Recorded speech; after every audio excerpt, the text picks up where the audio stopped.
Wicaye cy'abahanzi we muri iminsi retimira ko ikintu kiza pe cyane heza abantu byo kubyibya kujya bagenda kukagari bakamufata ibazavuze atagira umuhanzi umwe wandika abahanzi bose yende dufate Tom Cruise akaza tubiriwe neza wiriwe izere mbonye nawe uzafata yo witeka abagizi bikomeye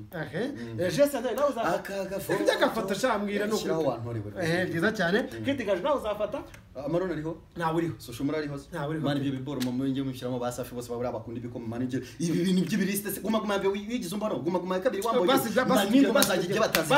basi byore hanyuma pifura tugushyira salamu musaza tugushyira kuri liste yo gufata ifu kawunga ndetse n'umuceri ku munsi waje ku kagari akose ma izi staff ngiye z'ubufu ngizingiza nabo ngenzi kozwe akose ko ari ibintu byiza man sibyo yine NYC biyita twaje ari nimwe yari yasiba masi ngiye bivuze ngo ngiye iyo ndi hudumba ariko ihangane no kuri kwima twagukiraho nawe ari ibintu byibanda ari gutya wapira habiri nta bintu by'ubuka gutuzura unigi nyine zingi ibyo pepa byawe ucumuka akabara mukate ariko bitero kwihagarara rimwe na rimwe cyane nyamureke abashinzwe babafasha ko ntabwo umuntu umwe sitari wamugaye ku kagari ku kiziba n'abaturage agenda byigana ariko atanabafashije shakabira amazi meza n'isabune muryame musinzire rwose ngomba guhinduka